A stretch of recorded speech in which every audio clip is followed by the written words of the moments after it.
By the way, did you know the Catholic Church built the Watergate complex as a real estate investment? And they named the Watergate for the dam that went across the Potomac River at that time. It was a water gate. Now, in the Watergate, there were apartments, condominiums, and office section. 3 sections. And inside of the office section was the Democratic National Committee. The FBI found a link between the Democratic National Committee and the White House and a call girl operation, prostitution, that was across the street from the Watergate. I think it was the Plaza condominiums. I'm not sure. I don't remember that. But it was right next to the Holiday Inn that was across the street. The FBI wanted to go in to the Democratic National Committee and find out what they knew. The CIA was also very interested in the breach of security between the prostitutes and the White House.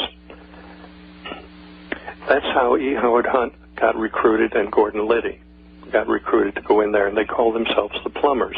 They were going to go into the Democratic National Committee to stop the leak, the Plumbers. So here you had the CIA, the FBI, wanting to do this, and the key man was John Dean III. John Dean. We're going to come right back after this 4-minute break. Our guest today is A.C. Griffith, and we're going to see how this leads into the aerosol crime issue, aerosol program of some sorts that the U.S. government has, and it has already killed people.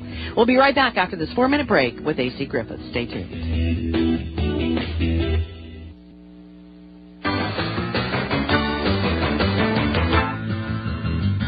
All right, here we go, folks. Welcome back to the Monday edition of the Power Hour. Coming up on 25 minutes past the hour, whatever hour you're sitting in. And, folks, hold on to your hat. You know, there are a lot of folks out there that have been talking about this chemtrail, contrail issue for, 10, 12 years, at least that. And now we're just now starting to get some real information that's coming out. Welcome back to the Power Hour. This is Dave. And Joyce. And our guest today is A.C. Griffith. As I told you earlier, he had the highest clearances. He was involved with the CIA. He is doing what he believes needs to be done today by telling the truth about these aerosol, whatever you want to call them. What is this aerosol mixture and why? Of course, that's the big question. He was associated with the Central Intelligence Agency operations, and as I said, he had the National Security Agency top clearance, cryptographic clearance. He joins us today from Richmond, Virginia. Thank you again, A.C. Griffith, for joining us. Now, you are linking together Watergate with what's happening today. I find that an interesting transection here. I wanted to paint a picture of the background of the people and what the people are capable of and how it works. If you look at the bottom line of anything, you're just going to see the bottom line. But if you have an understanding of the nature and how things operate and how agencies operate, that's something that most people have no clue about, and they wouldn't believe it if you told them. But let me go back. We're running out of time, so I'm going to talk. You talk slow, and I'll talk fast, Joyce. I told Joyce earlier to talk slow to me today, so that was that joke. That was the only caveat. If I come on the show, you have to talk slow. Okay, go ahead. Okay, so the Watergate thing was about the prostitution and the connection to the White House, and the White House connection was John Dean III. He was the counsel to the president. He was the president's lawyer. Well, John Dean had an affair going with one of the girls. Maureen Elizabeth Kane Owen Benner was her name. Later married the girl, and her name now is Maureen Elizabeth Kane Owen Benner Dean. So John Dean at the White House wanted to protect her. So he turned on Liddy and E. Howard Hunt and all the people. He even turned on the president. And they bought his testimony against the president.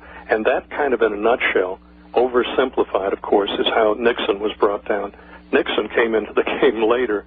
He probably had actually little to do with the actual manipulation. He was manipulated into that. And the CIA was involved in that, and the FBI was involved in it. Fast forward again to the Iranian-Contra. The body count, with the Clinton body count in Mena Airport, Arkansas, was about 75 people that were suicided. The CIA operated that whole thing at the Mena Airport. They put in Rich Mountain Aviation Company, a CIA front, and brought aircraft in from all over the world for refurbishing. Barry Seals showed up again. You remember Barry Seals now with the Kennedy thing and Carlos Marcello, the drug dealer. Barry Seal got a KC-123 out of Wright-Patterson, running guns to South America and drugs back. They were dealing at hundreds of tons of drugs. It was so many drugs, it was like freight trains loaded with drugs. And 75 people that got in the way were taken out, including Vince Foster and all those people. Noticed an interesting thing. Admiral Jeremiah Border, he was the chief of naval operations. He was a Jewish man. He enlisted in the Navy when he was 17 years old, stayed an enlisted man for 6 years, and then went up in the ranks to become the #1 naval officer for the United States Navy. He was chief of naval operations. Well, unexpectedly one night he decided to suicide himself in his house, and he shot himself twice in the chest with a shotgun. That's quite a feat. Yes, it is. Now, he was the chief of naval operations, and he opposed the Chemtrail project. Then the Chemtrail project started after Admiral Borda was replaced. Jeremiah Borda. He was a dedicated man. He was a sincere man. He was a good man. So you're seeing a picture of how this thing operates.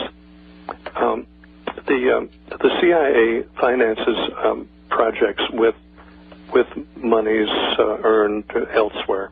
The monies that go into CIA projects don't necessarily come out of congressional appropriations.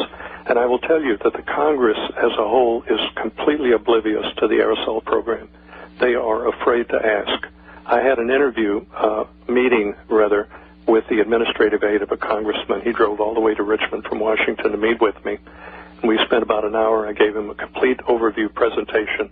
He looked at me, stood up, and he said, "What do you expect me to do, Griff? They would lie to me, too." That was his exact words. And I shook his hand and hugged the secretary and left. And that was it. That tells me that the Congress, I know for a fact the Congress is out of the loop. Dennis Kucinich. Okay, we're going to come back from this break. We've got a 3-minute break, then I'm going to let him run with it for 20 minutes. You're hearing from A.C. Griffith here today, and the subject is the purpose of chemtrail aerosols. Ladies and gentlemen, you're getting an earful, and you might want to re-listen tonight on Channel 152 XM Radio. We'll be right back. 3 minutes. We're talking to A.C. Griffith today. He is an individual who has taken, it's been a lot of time that he has done in research of this subject, years and years of research. He was associated with the National Security Agency, had a top-secret cryptographic clearance, and he joins us today to help us understand what is in those chemtrail aerosols. And thank you very much again, AC, for joining us. Well, let's talk about the chemtrail aerosols, because you did significant research, got into the program itself. And, sir, what did you learn? Not that simple, Joyce. It's a very complicated thing. You must know the people. You must know what they're capable of. You must know their operation, their intent. You must realize that you're dealing with people with no faces that haven't been elected. You don't know who they are. You don't know what they're putting in those aircraft. The security on the substance going into the aircraft, there's very little security on that. Whatever somebody puts in the aircraft is going to come out of the aircraft. That's a real concern. The Environmental Protection Agency has been told to keep their nose out of it. On the state levels, the state various here in Virginia, it's the Department of Environmental Quality. I was told by high people in that they were told to leave it alone. Don't look at it. Don't look at the air quality when it comes to the aerosols. Look at talk about ozone levels and things like that. Well, you mentioned that you had talked to one congressman, and then you mentioned Representative Kucinich as we were going to the break. Yes, he introduced H.R. 2799, I believe that was it, and it was he was called aside and told to take it out, and he did, and he got very quiet about it. I can't tell you enough that this is a very dangerous thing to get into. It's very dangerous to talk about this. As long as people talk about the normal stuff on the internet, they're okay. The agencies have been told to leave this alone. Now, as in the Watergate and some of these other projects that I mentioned, everybody involved thought they were doing it for some reason, some different reason. They didn't know what it was about. everybody was going in different directions, and that's the same. By the way, did you know the Catholic Church built the Watergate complex as a real estate investment? And they named the Watergate for the dam that went across the Potomac River at that time. It was a water gate. Now, in the Watergate, there were apartments, condominiums, and office section. 3 sections. And